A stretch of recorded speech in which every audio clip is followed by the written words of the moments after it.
پی سی Os کے بارے میں بات تو سب کرتے ہیں، لیکن کوئی یہ نہیں بتاتا کہ پی سی اوز ہے کیا اور ہم اس سے کیسے ریورس کر سکتے ہیں۔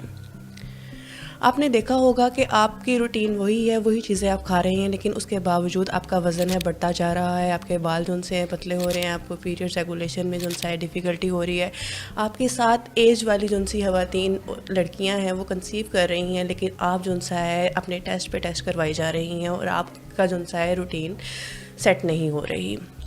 تو اس کی ایک ریزن پی سی اوز بھی ہو سکتی ہے، اور ہم میں سے بہت سی خواتین ایسی ہیں جن کو علم ہی نہیں ہوتا کہ ان کو اس طرح کی کوئی کنڈیشن ہوئی ہے۔ سوال یہ ہے کہ ہماری باڈی میں یہ ایشوز کیوں ہوتے ہیں؟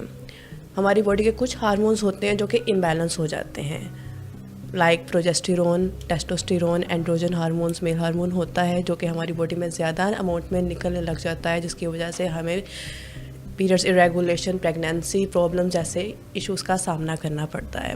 اب بہت سے لوگ ہیں جن کے دماغ میں یہ چیز ہوتی ہے، متس ہوتے ہیں کہ ہمیں اگر پی سی اوز ہے تو ہم کنسیو نہیں کر سکتے، ہم پریگنینسی کی طرف نہیں جا سکتے۔ کچھ لڑکیاں ایسی ہوتی ہیں جو کسی گائناکولوجسٹ کے پاس جاتے ہوئے جھجکتی ہیں، ڈائٹیشین کے پاس، کہ ہم شادی سے پہلے ان کے پاس جائیں گے تو یہ اچھی چیز نہیں سمجھی جاتی۔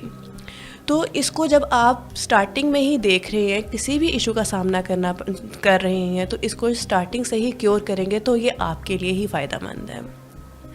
اب میں اپنی خود کی مثال لوں تو مجھے سسٹ بھی ہیں، فیبرائڈس کے ایشوز بھی ہیں، لیکن الحمدللہ اس کے ساتھ میں نے کنسیو بھی کیا ہے۔ میرے پیشنٹس ہیں، ابھی ریسنٹلی ایک میری پیشنٹ تھی جن کو 3 سال ان کو جسٹ برتھ کنٹرول پلس لیتی تھیں تو ان کو پیریڈس آتے تھے، وداؤٹ برتھ کنٹرول پلس ان کو پیریڈس نہیں آتے تھے۔ تو اس کی وجہ یہی تھی کہ انہوں نے جب پراپر اپنی روٹین بیلنس کی، اپنے سٹریس کو بیلنس کیا، اپنے ہارمونز کو بیلنس کیا، تو 3 سے 4 سال کے بعد ان کا نیچرلی انہوں نے اپنا یہ سائیکل ریگولیٹ کیا۔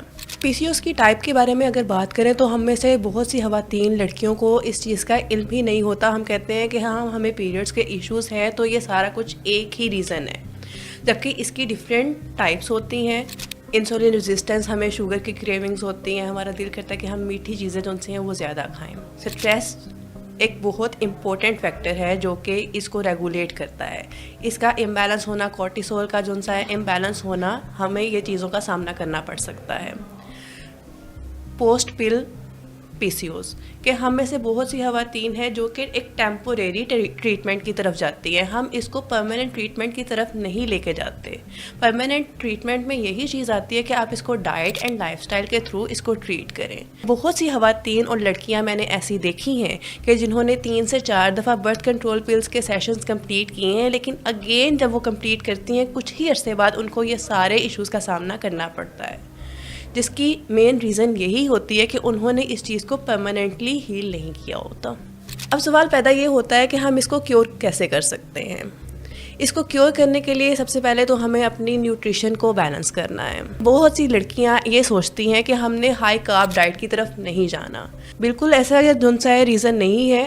آپ لوگ کاربس اپنی ڈائٹ میں ایڈ کر سکتے ہیں، فائبر رچ ڈائٹ لیں، ویجیٹیبلز، لینٹلز وغیرہ اپنی ڈائٹ میں ایڈ کریں۔ کچھ لوگوں کی متس یہ ہوتی ہیں کہ ہم ڈیری پی سی اوز میں منع کیے جاتے ہیں، بالکل یہ چیز غلط ہے۔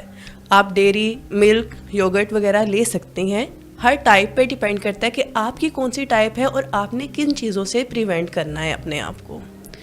اس کے ساتھ اپنا لائف سٹائل، اپنا سٹریس لیول کو مینٹین کریں۔